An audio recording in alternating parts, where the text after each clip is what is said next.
I'm David Malone, and this is guitar lesson number 1, the guitar. Um, Before we start learning the guitar, we'll just go over all the different parts of the guitar and the different names for the different parts of the guitar you'll be using. Okay, so these silver knobs here are the tuning keys, sometimes also called tuning pegs. This is the head of the guitar here. This is the nut.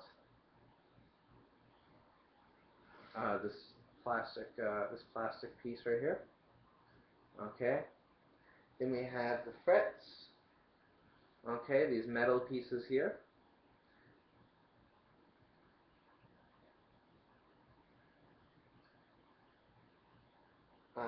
The neck is this wooden piece here. This is the neck. Oh, sorry. This way. And on top of the neck is the fretboard. I don't know if you're going to see that there. My fretboard is black. My neck is wood. Okay, this is the body of the guitar here.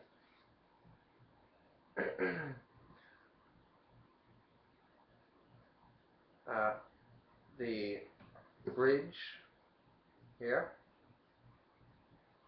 and this is a sound hole here. This is for an acoustic guitar, just a regular acoustic guitar.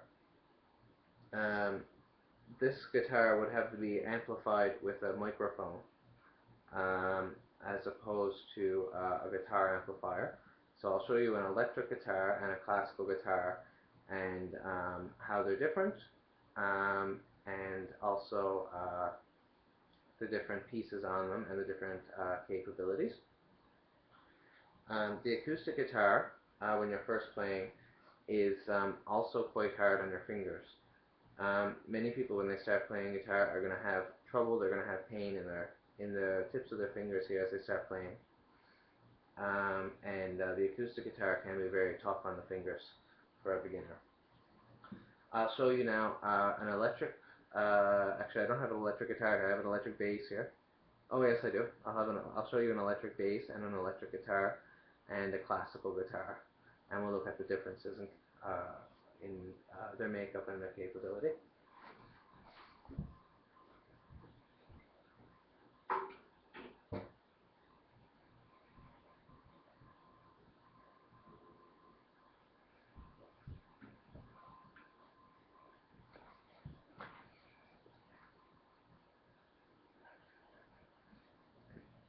Sorry about the webcam quality.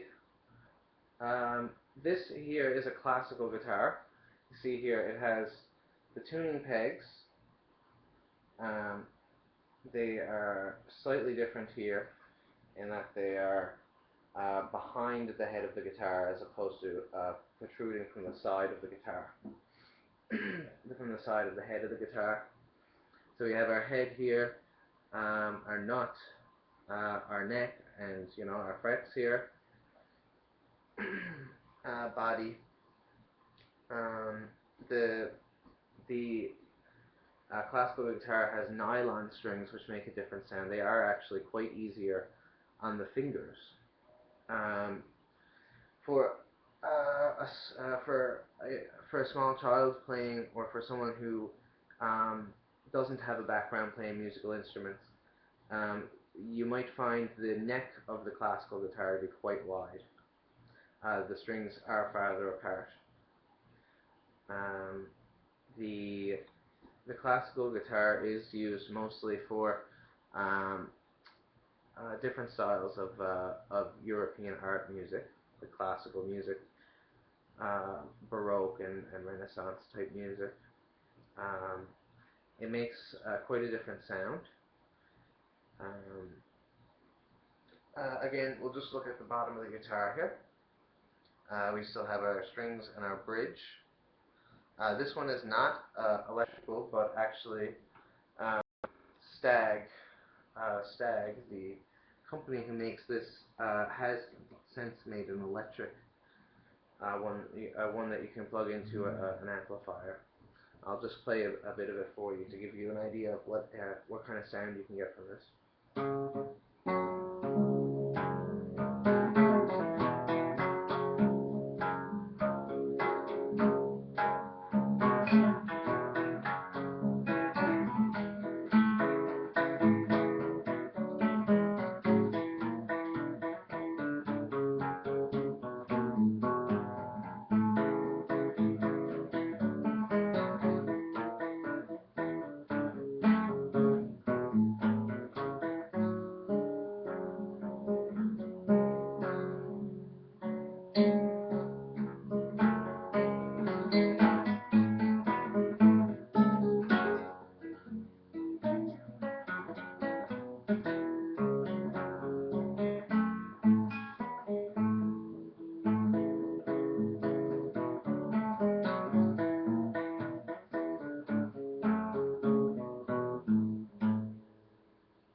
Okay, I'm going to show you now the electric guitar and the electric bass.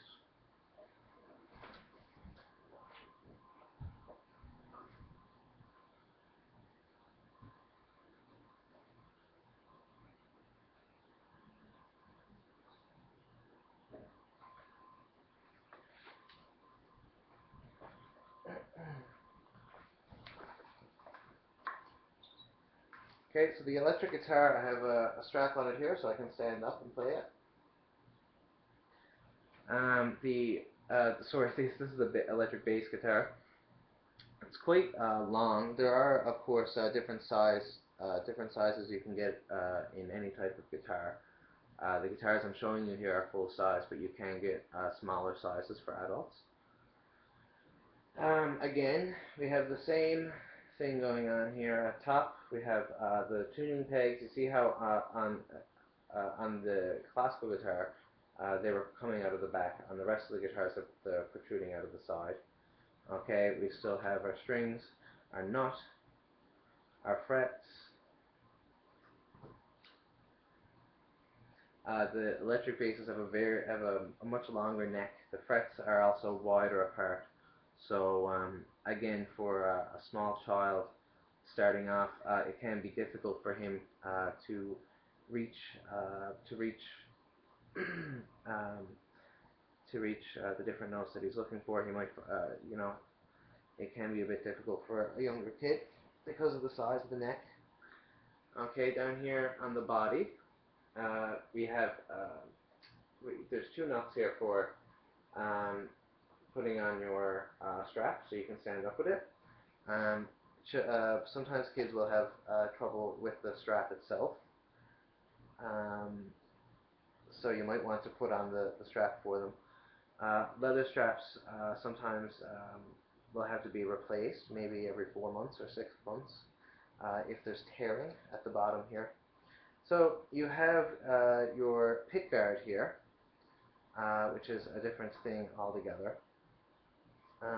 You have pickups here that pick up sound from the strings, and you'll see this on any guitar that can be plugged into an amplifier. There's a volume button here, and what's called a tone button. And there's also, of course, an input here, a little input here for plugging into the amplifier. A bass guitar will need a separate amplifier. We'll need, an amplifier that's made specifically for bass guitars. And we have a bridge here. I'll show you now the electrical guitar.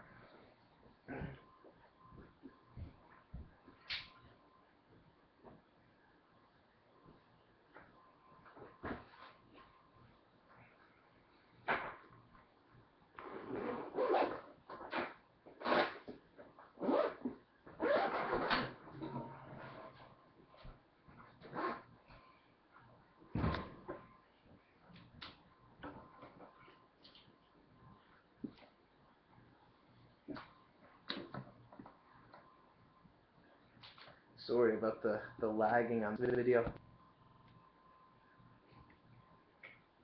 Okay, so here again, we have the tuning pegs and the head here. This is the nuts and frets, fretboard and neck.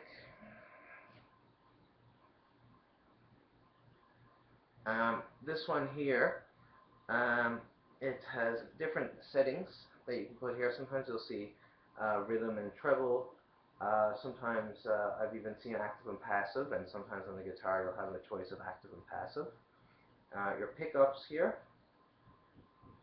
Having the pickups in two different locations like this gives you an advantage because up here you'll get a different sound. Again, this would be your rhythm pickup actually here. I'll just strum a chord here and then strum it down here by the other pickup, by this pickup here. Down by the bridge you get a bit of a different sound because you're closer to the bridge here. I'll just play a couple of notes.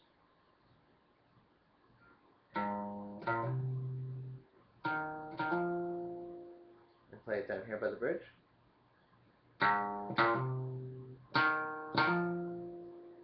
There's a bit of a different sound there.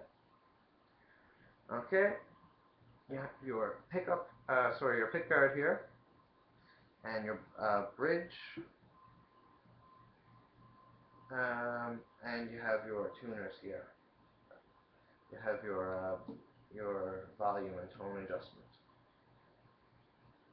Okay, this one has a different type of sound hole. Okay, that you'll see on hollow body guitars, similar to what you'll see on a cello, double bass or violin, one of those. Okay, now I'm going to go on to the strings. Most guitars have 6 strings. There are 7-string guitars. If you are a beginner, you'll want to start off with the 6th string. Because most music is written for 6 strings, so you're going to want to get used to that. You're going to have a wider neck on a 7th string, so you are better off starting with the 6th string, and when you get used to it, go on to the 7th string, just to avoid confusion at the beginning of your learning. Okay, so the strings are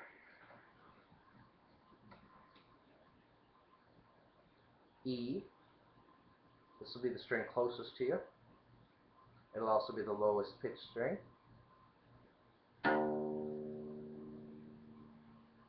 A.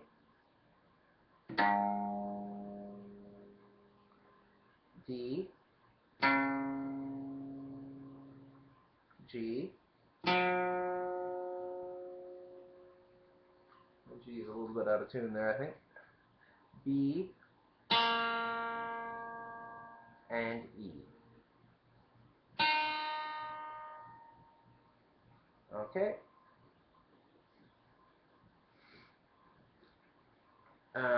So memorize your strings here, and playing the notes if your guitar is in tune.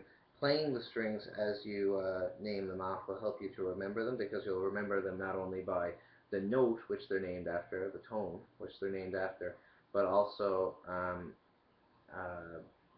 by the actual, by listening to them, by the sound. Okay. So that's the different type of guitars, the different parts of the guitar that you'll hear, and the 6 strings. Okay. Next video we'll look at tuning the guitar. Thanks.